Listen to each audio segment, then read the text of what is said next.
Hai Sobat Kei, selamat sore. Sebagai salah satu panca indera, mata berperan vital dalam mendukung berbagai aktivitas di kehidupan sehari-hari. Makanya sangat penting untuk menjaga kesehatan mata, Sobat Kei. Kalau muncul gangguan kesehatan pada mata, jangan diabaikan ya. Perlu banget kita melakukan deteksi dini di fasilitas layanan kesehatan terdekat. Kenapa harus deteksi dini? Karena ini adalah salah satu langkah untuk mencegah maupun mengobati suatu penyakit. Kali ini di BTS Berbagi Tips Sehat, Iksan bersama tim Siloam Hospitals Jember, kita akan mengulas pentingnya deteksi dini penyakit mata untuk mencegah kebutaan. Di studio sudah ditemenin Dr. Ratih Justitia Kartika, SPM MCAT Clean, dokter spesialis mata Siloam Hospitals Jember, ada juga Mbak Fitri Dwi Jayanti selaku Marketing Communication. Selamat sore Dr. Ratih, Mbak Fitri. Selamat sore Mas Iksan. Kabar baik ya semuanya? Baik. Alhamdulillah baik semuanya. Sebelumnya mau ucapin selamat dulu untuk pembukaan Siloam Klinik. Iya, terima kasih banyak. Kemarin Kiridu juga sudah hadir ya di openingnya kita. Hari Jumat ya kemarin ya? Ya betul banget, semoga ini bisa menambah jangkauan buat masyarakat Jember khususnya yang butuh fasilitas kesehatan. Bisa datang ke Siloam Klinik. Bener, kalau Siloam Klinik ini buka setiap hari juga atau hari apa aja nih Mbak? Iya, jadi untuk Siloam Klinik itu dari hari Senin sampai Jumat itu jam 9 sampai jam 17.00 dan untuk hari Sabtu itu bukanya ditutup jam 13.00. Jadi Senin sampai Sabtu. Baik. Nah khususnya yang wilayah kampus nih ya Sobat K, yang mahasiswa juga yang punya keluhan-keluhan seputar kesehatan mungkin agak males mau agak jauh dikit bisa langsung ke Siloam Klinik. Tapi untuk dapetin layanan setiap harinya bisa ke Siloam Hospitals Jember. Oke, hari ini pembahasan kita soal mata ini karena seringkali kita itu kan mengalami keluhan-keluhan ya dok ya pada mata kita. Tapi biasanya nih penyakit apa yang umumnya terjadi nih pada mata dok? Ya, ini pertanyaan yang sering sekali ya Mas Iksan, dan ini kunjungan di poliklinik mata ini memang tersering itu ada banyak sih sebenarnya, cuman yang paling banyak kita dapat itu infeksi dan non infeksi terutama. Kalau infeksi sendiri pada mata itu yang tersering itu biasanya konjungtivitis, yaitu infeksi mata pada selaput bening mata itu yang putih itu, jadi matanya tuh nampak merah sekali. Seperti itu, yang biasanya penyebabnya itu karena bakteri atau virus gitu. Yang kedua itu benjolan yang biasanya di kelopak mata, baik di kelopak atas atau bawah, itu yang biasa kita kenal dengan bintitan itu ya Mbak, itu sering banget dapat juga. Lalu untuk yang penyakit non-infeksi, kelainan mata non-infeksi itu paling sering itu biasanya ya yang terkait kelainan refraksi, yaitu untuk gangguan penglihatan jauh, deket, refraksi kacamata itu. Jadi nanti kita akan bantu untuk setting kacamata sehingga pasien-pasien itu banyak terbantu. Seperti itu. Lalu pasien katarak juga banyak, pterygium dan juga glaukoma itu juga kasus-kasus tersering yang kita dapat. Baik. Iya, karena biasanya kan kita sering tuh ya dok ya, bagian mata kita yang harusnya berwarna putih cerah tiba-tiba jadi merah. Benar banget, iya. Kemudian ada benjolan. Nah ini sebenarnya bakterinya apakah bakteri dari luar atau seperti apa tuh dok? Kalau itu infeksi bakteri, itu kan biasanya kita tahu dari kotoran mata ya Mas, bisa kita identifikasi ini arahnya kemana. Untuk diagnosis pasti tentu kita harus lakukan kultur, cuman kan kalau kultur itu lama ya, biasanya kita ya dengan pemeriksaan fisik saja sudah bisa mengarah ini kemana. Bakteri otomatis dari luar, biasanya tertular dari orang lain, tapi tidak dengan memandang orang sakit mata lalu tertular. Biasanya kan gitu ya, itu enggak gitu, tapi yang kita tidak sadar adalah orang sakit mata tapi tangannya tidak bersih, lalu menyentuh sesuatu benda, kemudian orang lain menyentuh benda yang sama, lalu mengucek atau menyentuh matanya. Nah, penularannya kontak langsung seperti itu, tersering begitu. Jadi jangan sering-sering megang-megang mata kalau misalnya tangan kita ngerasa nggak bersih gitu ya. Bener. Ini termasuk ini juga Mbak Fitri, mungkin cewek-cewek biasanya kan suka pasang soft lens gitu ya. Betul banget, itu kayaknya adalah hal yang mungkin akan saya tanyakan juga ya. Baik, iya itu biasanya kalau pasang soft lens juga bisa memungkinkan juga tuh kadang-kadang matanya jadi merah gitu dok. Iya, memang soft lens itu bisa ada dua sisi ya. Di satu sisi itu terbantu baik itu dari segi tajam penglihatan dan kosmetik ya, karena memang dia bikin lebih cantik ya Mbak Fitri ya. Tapi di sisi lain kalau misalkan penggunaan tidak tepat, cairannya kita gunakan tidak steril, terus tidak sesuai aturan pemakaiannya, itu bisa menimbulkan bencana ya. Ada yang penyakit yang disebabkan karena keratitis induced contact lens atau contact lens induced keratitis itu luka pada kornea mata kita yang disebabkan karena penggunaan contact lens yang tidak benar. Itu bisa menyebabkan luka, kalau tidak diterapi dengan baik, terlambat bisa menyebabkan kebutaan juga. Bahaya Seperti ya. itu, jadi hati-hati kalau pakai kontak Tapi lens. ada nggak sih dok batas untuk penggunaan soft lens itu baiknya maksimal berapa jam gitu? Oke, itu kan biasanya tergantung dari apa yang ada di produk kemasan itu ya. Ada yang memang dia sekali pakai gitu. Ada yang 3 bulan, 6 bulan seperti itu. Jadi ya disesuaikan aja sama apa yang ada di kemasannya dan juga expired date-nya. Tentu selain itu juga perawatan karena kan kontak lens itu gampang-gampang susah ya perawatannya ya gitu. Cairannya juga harus steril seperti itu. Oke. Wah, ini mungkin Mbak Fitri biasanya perform gitu kayak Iya soft lens. betul. Iya butuh banget dan ternyata memang ini jadi salah satu hal yang harus diperhatikan juga ya dok Benar, ya. Mbak Fitri. Oke. Apakah juga akan berpengaruh kepada kebutaan juga dok? Berpengaruh sekali Berpengaruh kalau ya. misalkan kena keratitis itu tadi yang saya sebutkan itu. Jadi langsung aja ke dokter mata kalau mengalami hal yang Oke. nggak enak gitu ya. Baik, selain penyakit yang infeksi ya, tadi ini juga disebutkan oleh Dokter Rati yaitu yang non infeksi melalui gangguan penglihatan baik itu jarak jauh ya atau dekat yang kita sebut rabun itu ya dok ya. Iya benar Mas Iksan. Nah, untuk gangguan-gangguan penglihatan ini sebenarnya memang umumnya dialami oleh para orang yang sudah lanjut usia atau anak-anak juga bisa mengalaminya, Dok? Untuk kelainan refraksi itu sendiri, kelainan refraksi bisa semua usia, Mas. Bahkan anak-anak pun balita juga bisa terkena kelainan refraksi itu. Tentu ya harus diketahui sejak dini gitu. Jadi ya memang harus aware ya, apalagi kalau orang tua itu kan anak-anak kadang kan nggak ngerti ya dia rabun apa enggak. Jadi ya dari ciri-cirinya aja ayah ibunya harus perhatian, ini anak ini kok aneh, mungkin jaraknya harus deket pada saat dia nonton TV atau lihat gadget gitu, memicingkan mata, itu salah satu tanda bahwa anak ini perlu diperiksakan untuk tajam penglihatannya. Oke. Seperti itu. Selain dari ciri-ciri itu mungkin ada tanda-tanda khusus juga nggak, Dok, yang bisa mengindikasikan? Kadang anak-anak kan kita belum tentu tahu ya, mereka itu bisa jadi ternyata udah mengalami kelainan atau mungkin gangguan tadi pada saat masih kecil, biar orang tua juga lebih aware nih, Dok. Untuk spesifik kelainan refraksinya sendiri atau ya iya sih, itu dari kalau anak-anak tuh biasanya kan rabun jauh ya, jadi kayak kalau melihat jarak jauh tuh dia agak kesulitan. Beda lagi dengan orang yang sudah usia di atas 40 tahun, itu nanti biasanya gangguannya adalah rabun deket gitu. Jadi dia harus mendekatkan menjauhkan gini loh, jadi agak dijauhin gitu. Jadi ya itu butuh koreksi kacamata juga sih untuk membantu aktivitasnya. Kalau dari ini mungkin bola mata gitu bisa teridentifikasi nggak orang biasa gitu? Bisa sih Mas, kalau penyakit mata secara umum tentu pasti pasiennya merasa dulu ya ada kelainan gitu kan. Jadi kita biasanya periksa anamnesis dulu, kita tanya riwayat penyakitnya seperti apa. Lalu untuk pemeriksaan sudah jelas terlihat, biasanya yang kita lihat adalah dari depan dulu, kelopak mata. Normalnya seperti apa, apabila ada kelainan otomatis berarti di situ ada sesuatu yang nggak beres gitu ya. Baru setelah itu kita lihat lagi bulu matanya ada kelainan atau tidak, masuk ke dalam, korneanya kita evaluasi jernih atau tidak, konjungtivanya, skleranya yang warna putih ini biasanya kan jernih putih ya, itu kalau kelainan biasanya merah, meski ada penyakit mata lain juga yang matanya tidak merah tapi gangguan penglihatan seperti itu. Nah makanya Sobat Kay, dari pembahasan kita mengenai saatnya deteksi dini penyakit mata untuk mencegah kebutaan, nggak ada salahnya dan wajib juga kita untuk selalu rutin melakukan pemeriksaan kesehatan. Tentunya kalau Mbak Fitri pasti akan selalu mewanti-wanti nih ya Sobat Kay, pemeriksaan kesehatan tuh harus prosedur yang seperti apa gitu dan harus gimana caranya. Oke, jadi untuk Sobat Kay yang ada di rumah barangkali mulai merasakan gangguan mata seperti rasa tidak nyaman dan lain sebagainya, tentunya jangan disepelekan, bisa Anda melakukan medical check up dan juga paket lengkap ya. Untuk itu juga ada dokter spesialis mata kita yang baru bergabung, yakni Dokter Rati.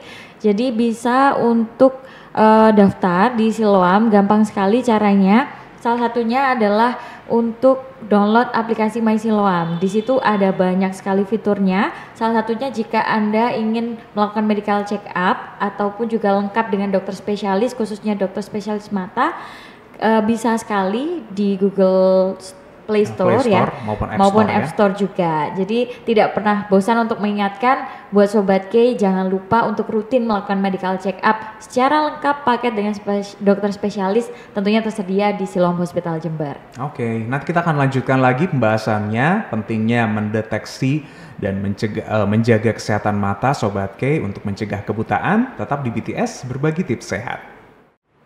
Masih di BTS Berbagi Tips Sehat bersama Siloam Hospitals Jember. Sobat K yang ketinggalan episode-episode sebelumnya bisa nonton lagi di YouTube channel K Radio maupun Siloam Hospitals Jember. Nah, buat kamu yang sore hari ini juga mungkin lagi dengerin 102,9 FM, bisa juga lewat streaming di website K Radio, Kastrip, radiojember.com, bisa nonton juga visualnya langsung di sana. Kita lanjutin lagi obrolan kita tentang gimana sih mendeteksi ini ya Sobat K, dini penyakit mata supaya bisa mencegah kebutaan. Kadang-kadang kan kita lihat di drama-drama yang ada itu ya, tokohnya mengalami kebutaan tiba-tiba dan harus meraba sana sini, itu ngeri banget loh pasti. Nggak bisa ngebayangin hal itu terjadi nih pada kita Sobat K. Kalau misalkan dalam kehidupan sehari-hari ini Dok, apakah gaya hidup ini berpengaruh terhadap kesehatan mata kita? Iya Mas Iksan, gaya hidup zaman sekarang ini kan sudah bergeser ya. Dari yang zaman dulu gitu. Sekarang ini kan apalagi pasca era Covid gitu kan, semua aktivitas kita itu tidak lepas dari gadget. Baik itu laptop, handphone gitu ya. Jadi memang secara tidak langsung itu berpengaruh langsung terhadap mata kita gitu. Jadi ya memang harus sering-sering untuk merelaksasikan mata kita ya pada saat kita beraktivitas dengan gadget, karena kan cenderung dekat dan jaraknya itu. Jadi ya memang harus ada beberapa tips juga gitu, kayak misalkan ada namanya kita sebut rule of 20. Jadi pada saat kita melihat gadget dalam jarak dekat itu selama kurang lebih 20 menit, maka kita harus merelaksasikan lensa kita, otot-otot mata kita selama 20 detik dengan melihat jarak jauh sejauh 20 kaki atau sekitar 6 meter.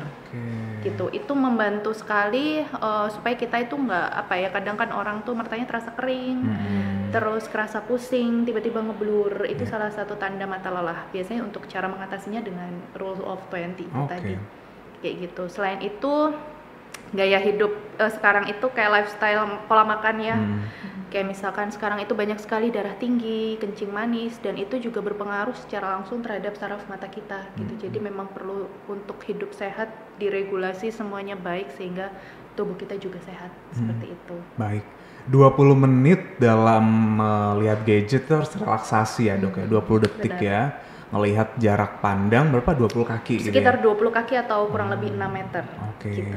Makanya kalau bekerja lebih baik bisa sambil lihat-lihat keluar gitu ya. Betul, lihat hijau-hijau dulu ya. Kalau orang tua zaman dulu tuh keluar lihat hijau-hijau. Itu ya karena jauhnya ya, karena lihat jauh itu merelaksasikan mata kita. Iya. Gitu. Ini sambil di ini Mbak Fitri di Siloam bisa lihat keluar gitu ya. Betul, dari lantai 12 nih kelihatan banget sih kota ya. Lihat ke bawah jalan. Ini yang penting juga karena kadang-kadang mata kita tuh lelah banget ya pas lagi ngakses gadget. Lagi kan emang gaya hidup tadi seperti yang disampaikan Dokter Ati.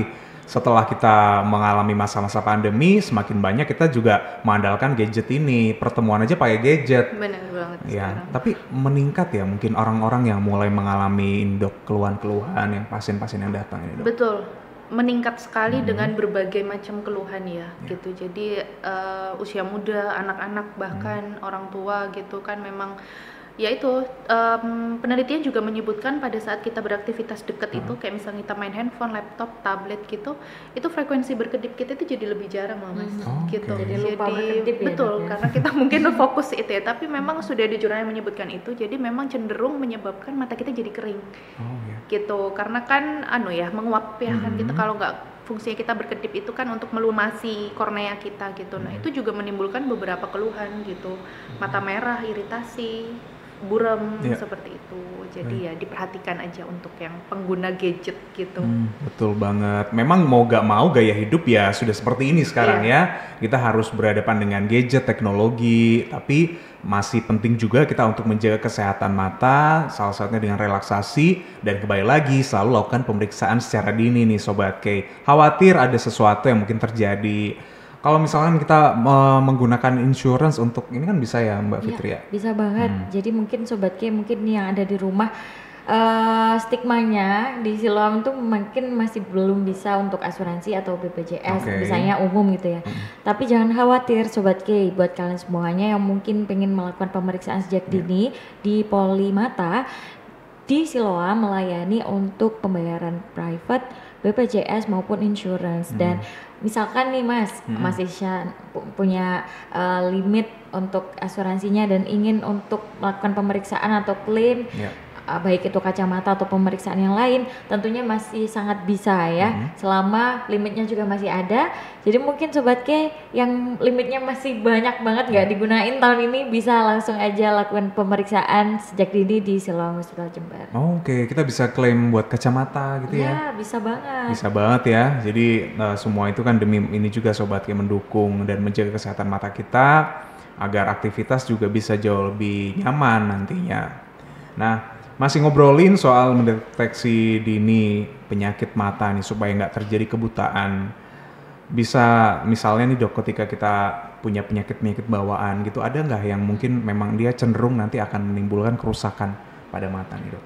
Yang keturunan gitu ya Mas Iksan maksudnya ya, itu ada beberapa penyakit yang memang istilahnya apa ya, secara genetik dari orang tua diturunkan ke anaknya gitu ya.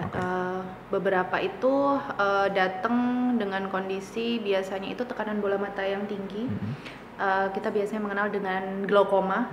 Itu ada beberapa penyebab juga, yang jelas biasanya meskipun tidak semua, tapi rata-rata pasien itu memang ada riwayat orang tuanya juga mengalami glaukoma dengan bentuk anatomi sudut bilik mata depan yang sempit gitu. Jadi ya memang harus diperiksa segera gitu, karena itu nanti kalau misalkan tidak ditangani secara tepat dan cepat itu mengancam penglihatannya permanen. Jadi dia merusak saraf mata.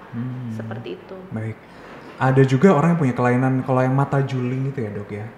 Itu lain lagi ya dengan glaukoma itu ya? Oh beda. Mata juling. Beda. Nah, kalau juling itu kan kelainan alignment bola mata kita ya, tidak sejajar gitu ya. Nah itu pasti dia mengalami kelainan dulu sebelumnya gitu penyebabnya. Nah karena tidak tertangani akhirnya fokus kita kan memandang itu kan harus mengirim sinyal ke otak ya. Jadi pada saat otak tidak menerima sinyal penglihatan itu dengan baik, otomatis bola mata yang keluar ini, yang tidak fokus ini itu akan bergulir keluar atau ke dalam, yang biasa kita kenal dengan juling itu.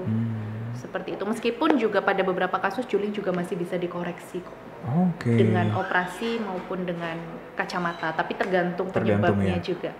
Dan itu tentu ada assessment dulu ya. Iya, harus kita assess medis dan ya. kita periksa, iya betul. Baiklah. Nah, kalau misalkan nih sudah mulai mengalami kondisi-kondisi yang nggak enak di mata, itu harus langsung kita ke dokter atau mungkin masih ada terapi yang bisa dilakukan sendiri nih di rumah sebaiknya Dok?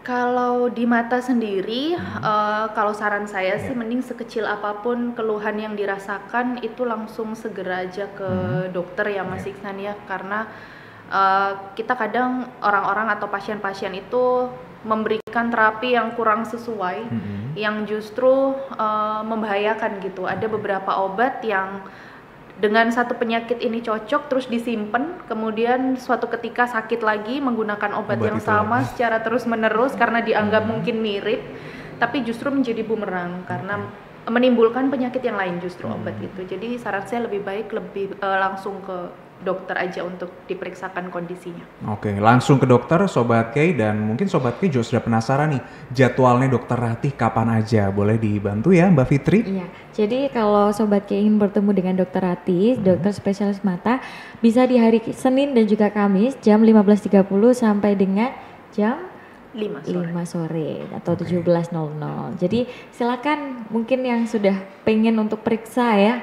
Dari tadi yang kita bicarakan pastinya Sobat K semuanya ada aja ya, mata itu kan keluhan-keluhan nomor satu lah istilahnya kita melihat, dan juga yang suka pasang softline juga, cewek-cewek yang nonton ya. Drakor juga ya. Drakor juga dan gadget tadi. Oke, baik. Langsung bisa cek juga jadwalnya nanti di aplikasi My Siloam. Kalau mungkin mau booking dulu jadwalnya bisa ya. Biar pengen ketemu dulu, kira-kira available nggak Dokter Ratih di hari tersebut. Bisa memastikannya juga lewat aplikasi My Siloam yang tersedia di App Store maupun di Play Store.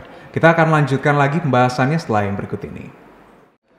Sore hari ini Sobat K yang mungkin dari tadi udah nonton YouTube kita atau lewat Visual Radio, jangan lupa ya setelah 20 menit digerak-gerakin lagi ya, pandangannya bisa dialihkan sebentar, memandang 20 kaki ya dok ya jaraknya, langkahnya ya selama 20 detik ya.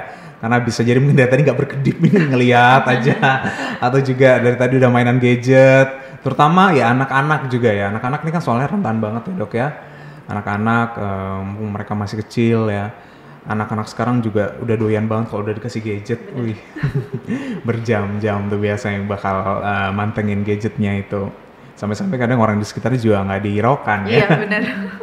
Baik, kita biasanya dapat ini dok, kunjungan-kunjungan entah itu dari perusahaan gitu ya. Mereka tuh menawarkan jasa untuk pemeriksaan mata gitu dok. Jadi kayak pakai huruf-huruf gitu ya. Nah itu efektif juga kah untuk kita bisa mendeteksi gangguan mata kita? Iya, itu membantu sekali sih sebenarnya Mas. Itu jadikan namanya Snellen chart ya. Ada huruf-huruf dipasang kurang lebih 5 sampai 6 meter gitu jaraknya kan. Itu bisa jadi screening awal untuk masyarakat. Apabila ada pemeriksaan seperti itu nggak apa-apa dimanfaatkan aja, karena dari situ biasanya ketahuan itu ada rabun, ada kelainan refraksi gitu, yang biasanya nanti akan dirujuk ya ke kami untuk dilakukan pemeriksaan lebih lanjut. Karena kadang orang itu nggak ngeh, karena kan kita punya dua mata ya, yang satu ada kelainan, yang satu mengkompensasi, jadi terasa baik-baik aja gitu. Kalau kita melakukan pemeriksaan Snellen chart itu, maka mata kita akan diperiksa satu persatu tajam penglihatannya, jadi memang membantu sekali. Membantu sekali. Itu step awal ya dok ya. Iya. Mungkin ada langkah lain yang biasanya kita dapatkan nih pada saat melakukan pemeriksaan mata di layanan kesehatan. Di layanan kesehatan di poli gitu ya, biasanya kan ya otomatis pemeriksaan yang kita lakukan akan lebih lengkap ya Mas. Kita di sana ada pemeriksaan visus juga, kita akan periksa ulang tajam penglihatannya, kemudian tekanan bola mata tadi kita evaluasi lagi juga, dan ada pemeriksaan slit lamp untuk memeriksa bagian depan mata kita secara lebih detail.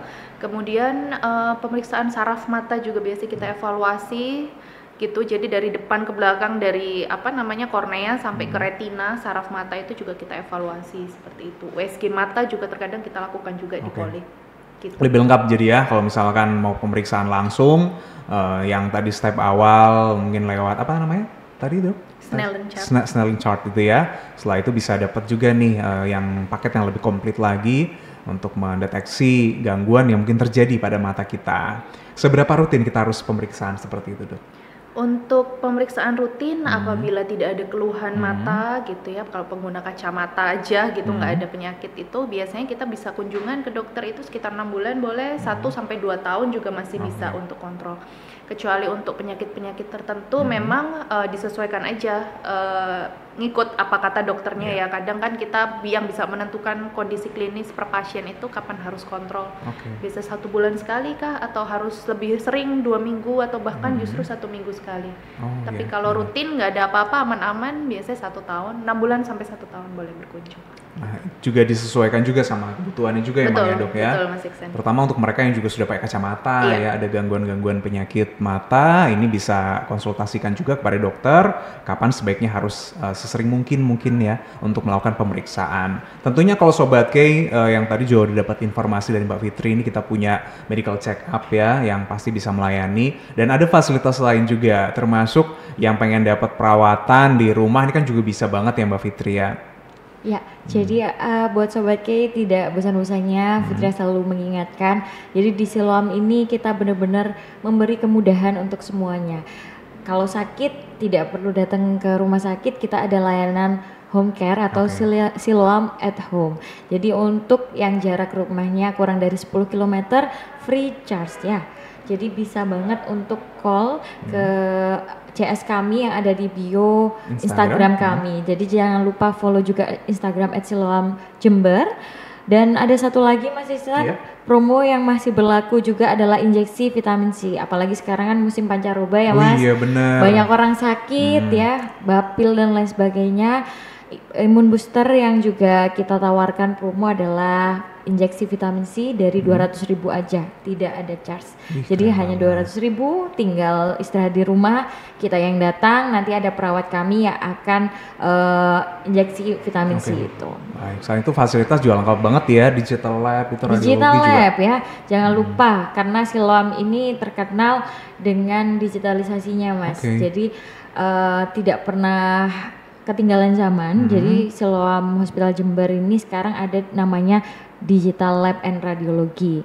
Bisa dari rumah aja untuk melakukan booking itu bisa lewat My Siloam. Lagi-lagi My Siloam ya. Jadi My Siloam bukan hanya untuk book janji temu aja, book appointment, tapi juga bisa untuk booking jadwal radiologi dan juga lab. Di situ fiturnya hampir sama seperti e-commerce Mas. Jadi bisa misalkan mau tes gula darah, asam urat ataupun kolesterol, ada paket-paketnya, tinggal di keranjang aja terus nanti di check out, bisa langsung melakukan payment melalui digital virtual account ya. Mudah sekali pakai gadget ya, tapi jangan lupa setelah 20 menit istirahatkan dulu matanya. Tapi nggak ada salahnya karena sekarang kehidupan kita ya sudah dekat banget sama gadget Sobat K. Kalau ngomongin lagi ke penyakit-penyakit mata nih dok, adakah case-case biasanya penyakit mata yang cukup parah yang sampai susah untuk atau bahkan kemungkinan kecil untuk disembuhkan nih dok? Pada dasarnya itu semua penyakit itu kalau misalkan ditangani atau ditemukan dini itu kan kita masih bisa ada harapan untuk dia tuh sembuh atau kembali seperti optimal seperti semula ya. Pada beberapa kasus mata yang fatal itu sama aja sih tadi yang udah kita bahas ya. Kontak lens induced keratitis itu juga bisa menjadi sangat fatal sekali, merusak kornea. Kemudian yang bisa fatal tadi yang saya sudah bahas, glaukoma juga bisa. Jadi glaukoma itu mengancam saraf mata kita.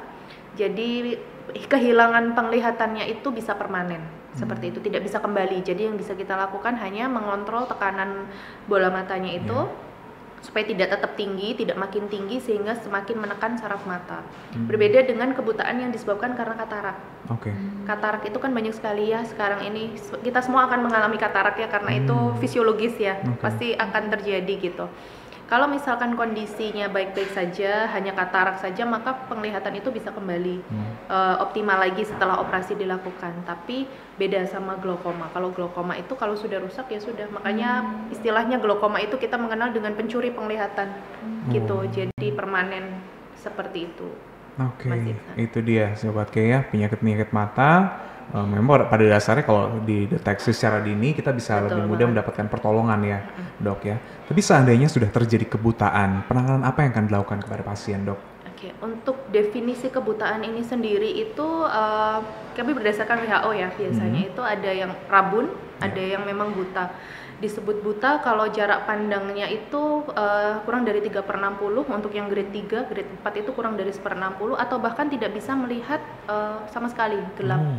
Gitu. Jadi kita melihat dari grading itu. Kalau masih rabun atau misalkan kebutaan yang jarak pandangnya masih bisa melihat jari dalam jarak 6 meter gitu ya, itu biasanya kita sebut dengan low vision ya. Jadi masih bisa dibantu misalkan dengan loop, istilahnya dioptimalkan sisa penglihatannya itu, atau dengan kacamata gitu kita ukur dulu. Tapi kalau memang sudah tidak bisa lagi, gelap misalkan atau hanya bisa melihat bayangan tangan saja, biasanya ya kita ada satu yayasan sih yang memang membantu untuk orang-orang misalnya kan sudah istilahnya tunanetra ya Mas ya. Jadi yang memang dibantu untuk bagaimana menjalankan kehidupan sehari-harinya mereka itu dengan pandangan yang gelap gitu sih. Seperti itu. Ya agar kualitas hidupnya bisa tetap baik. Baik ya. Kalau yang udah kebutaan dari lahir itu nggak bisa ditanganin lagi ya dok ya? Kalau sudah buta dari lahir, ya itu tadi butanya masih bisa dioptimalkan, nggak sisa penglihatannya itu. Sisanya aja. Sisanya yang tapi bisa untuk mengembalikannya kembali atau membuat supaya bisa benar-benar melihat gitu nggak? Jelas lagi seperti orang normal itu sepertinya kalau memang sejak kecil ya Mas, mungkin sepertinya sudah tidak bisa ya. Tapi paling enggak kita kembalikan seoptimal mungkin. Seperti itu. Oke, baik. Yang jelas Sobat Kay percayakan terus ya kepada fasilitas layanan kesehatan, karena kalau melalui pemeriksaan medis tentu kita bisa mendapatkan hasil yang juga jauh lebih bagus ya Dok ya. Mbak Fitri juga ya pasti kadang-kadang memang ada pengobatan-pengobatan mencegah mata minus gitu ya. Biasanya iklan-iklan yang muncul, entah itu pamflet-pamflet ya, sebaran-sebaran bisa menyembuhkan glukoma apa dan lain sebagainya. Tapi semua itu kan kalau kita perlu pertimbangan dulu apakah melalui prosedur medis atau tidak, Sobat Kay. Masih ada satu segmen lagi, kita ngobrolin soal mitos dan fakta yang beredar. Ini seputar kesehatan mata, tetap di BTS Berbagi Tips Sehat. Oke Sobat Kay, sekarang kita sudah masuk di sesi yang terakhir, BTS Berbagi Tips Sehat yang membahas tentang pentingnya deteksi dini penyakit mata untuk mencegah kebutaan. Masih bersama dengan Dr. Ratih Justitia Kartika dan Mbak Fitria Dwi Jayanti. Nah, biasanya di segmen yang terakhir kita akan nunjukin apakah ini mitos atau fakta ya Dok ya. Mbak Fitri boleh juga dipegang, dokter bisa dipegang juga untuk kipasnya ya. Nanti ditunjukin ke kamera aja. Ini kira-kira mitos atau fakta pernyataan berikut. Tapi ada juga yang mungkin rancu, ya bisa dijelasin juga. Yang pertama, membaca di tempat yang redup bisa merusak mata. Fakta. Fakta, oke, boleh agak deketan dikit untuk dijelasin ya? Iya, jadi membaca di tempat redup itu kan membaca di tempat redup, posisi sambil tidur-tiduran itu kan memang nyaman sekali ya Mas ya.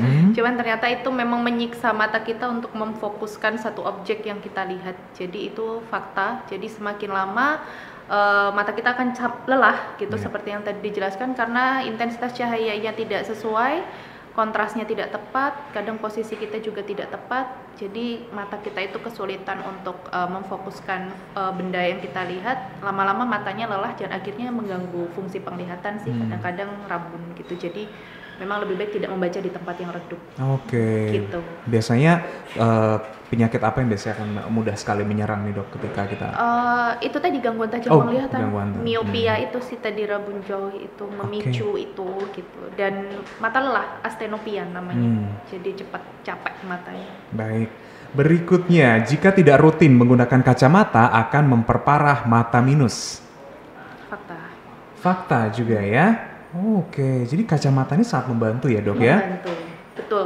Jadi selain fungsi estetika ya, kadang kan ada orang yang lebih bagus dia pakai kacamata, tapi tapi fungsi utamanya itu adalah untuk membantu koreksi kelainan refraksi yang kita derita gitu. Jadi memang lebih baik digunakan supaya mata kita terbantu. Jika tidak, maka dia akan terus berusaha untuk berakomodasi ya si lensa kita itu, mata kita. Jadi capek juga istilahnya matanya itu, jadi cepat capek dan akibatnya bisa jadi si minus ini akan cepat bertambah juga gitu. Jadi ya memang harus dipakai aja kacamatanya. Asal gitu. Bukan asal kacamata gaya-gayaan gitu ya. Nggak ada ukurannya itu ya. Atau nggak cuma sekedar frame-nya doang gitu loh. Itu sih nggak ngefek.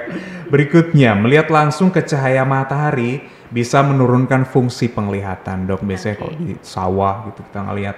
Itu bisa mitos, bisa fakta juga sih. Maksudnya lebih banyak faktanya juga ya. Cuman kalau melihat secara langsung, Sobat kita juga mungkin kita melihat sunrise dan sunset juga baik-baik saja kan orange gitu ya. Cuman mungkin yang dimaksud Mas Ihsan itu pada saat matahari sedang tinggi-tingginya gitu ya. Jadi memang itu kan intensitas cahaya yang sedang terang sekali ya. Jadi pada beberapa orang itu memang silau ya Mas ya, silau yang akhirnya terasa nyeri matanya gitu. Jadi ya memang bisa mengganggu sih ke penglihatan. Selain itu paparan matahari yang terlalu lama juga bisa memicu munculnya selaput pada mata, muncul tumbuh selaput yang biasa kita kenal dengan pterygium atau pingecula yang biasanya ada di tepi bagian dalam itu nanti membentuk segitiga mengerucut ke kornea. Jadi dia tumbuh makin lama makin ke tengah. Nah itu juga biasanya karena paparan sinar matahari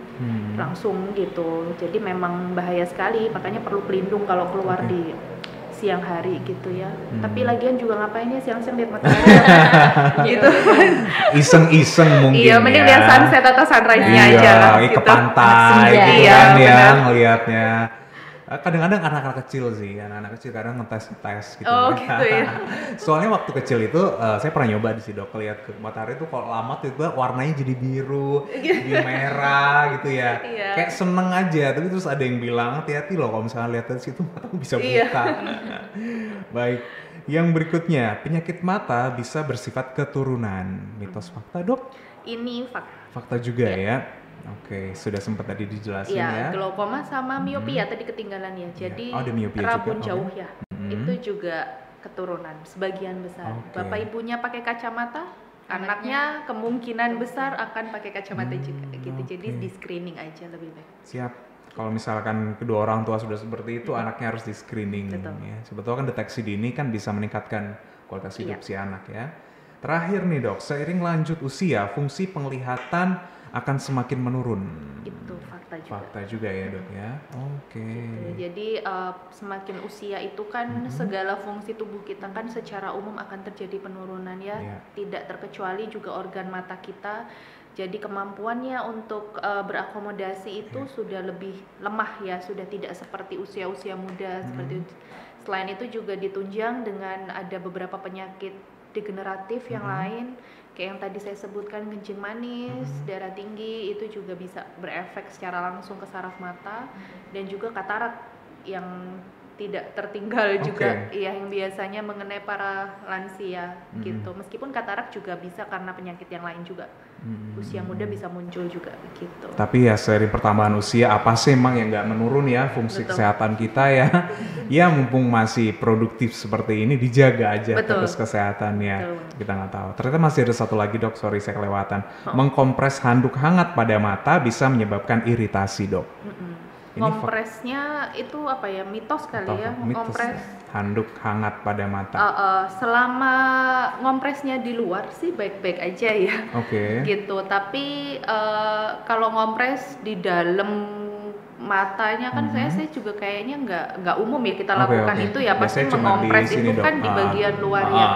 Tapi itu membantu biasanya untuk kalau misalkan nyeri atau misalkan habis trauma gitu ya, supaya nyaman aja sih hangat gitu. Meskipun juga kita di mata itu ada istilahnya juga mengkompres dingin juga untuk es gitu. Jadi memang kalau itu sih untuk kenyamanan pasien, dan pada beberapa kasus misalkan tadi yang saya sebutkan hordeolum itu yang bintitan itu biasanya kompres hangat itu membantu selain meringankan gejala nyerinya, itu juga bisa membantu bisa lebih cepat kempes sih sebenarnya, karena kan bisa resolve ya, kayak diabsorpsi cepat gitu sama tubuh selain dengan pemberian obat-obatan kayak gitu.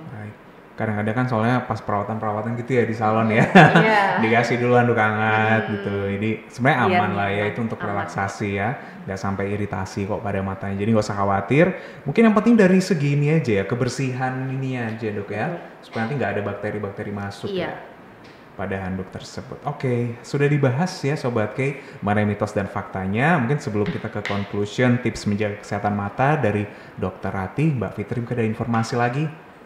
Oke, untuk Sobat K, terima kasih sudah mendengarkan dan juga bergabung. Tentunya dari Siloam Hospital Jember tidak pernah lupa untuk menyampaikan bahwasanya kita bisa untuk melakukan medical check up, ada promo, jangan lupa adalah MCU Prima Basic mulai dari 299.000 aja. Jadi kalian semuanya sudah bisa screening mulai dari asam urat, kolesterol, kemudian juga gula darah, dan juga untuk fungsi hati dan fungsi ginjal. Jadi semurah itu udah bisa mendapatkan screening kesehatan, tentunya juga bisa dilakukan secara rutin gitu. Jadi mungkin itu informasi untuk Sobat K yang ingin melakukan medical check up. Sangat terjangkau kok ya untuk bisa mendapatkan pelayanan atau fasilitas medical check up dari Siloam Hospitals. Bisa langsung ikuti saran seperti yang tadi Mbak Fitri sampaikan. Jangan lupa untuk follow juga Instagram @siloamjember. Bisa jadi kan nanti ada promo-promo tambahan di situ ya, betul Mbak, sekali. Oke, dari Dokter Rati nih sekalian bisa kasih tahu tips menjaga kesehatan mata dan conclusionnya ya. tips dari kami ada beberapa poin mungkin untuk Mas Iksan, Mbak Fitri dan Sobat K sekalian. Jadi yang pertama tadi ya saya titip rule of 20-nya 20 pada saat bergadget. Kemudian pencahayaan yang baik dan juga penggunaan gadget yang sesuai pada saat beraktivitas. Lalu memeriksakan mata secara rutin apabila ada sedikit saja hal yang dirasa tidak nyaman pada mata. Kemudian makan sehat dan seimbang, istirahat yang cukup, menjaga kebersihan area mata dan juga sekitarnya, lalu memakai pelindung mata saat beraktivitas di luar ruangan. Mungkin itu sih. Oke, sekalian kalau makan sehat tuh berarti kayak yang vitamin A gitu perlu ya ditingkatin ya. Buah sayur seimbang. Buah sayur seimbang Berarti ya. iya. Ya, biasanya Meskipun kita sekarang disuruh makan wortel iya. gitu ya. Iya, tapi sekarang kan kayaknya pada suka makanan fast food Iya, gitu ya. benar. Diusahakan untuk tetap makan seimbang dan istirahat street food cukup. banyak gitu. banget sekitar sini soalnya. Oke, terima kasih Dokter Rati. Sama-sama Mas Iksan. Mbak Fitri Mbak juga Fitri. terima kasih ya. Jadi kita sudah dapat banyak sekali referensi Sobat K. Tentunya semakin buat kita untuk terus menjaga kesehatan mata dan saat penting untuk mendeteksi dini semisal ada gangguan-gangguan nih yang dirasakan. Jadi nggak perlu disepelekan dan perlu juga kita datang langsung ke fasilitas layanan kesehatan karena semua prosedur yang secara medis itu yang wajib untuk kita dapatkan. Baik, sekali lagi terima kasih juga Sobat K sudah mengikuti BTS kali ini. Kita akan ketemu lagi di BTS edisi berikutnya. Sampai jumpa.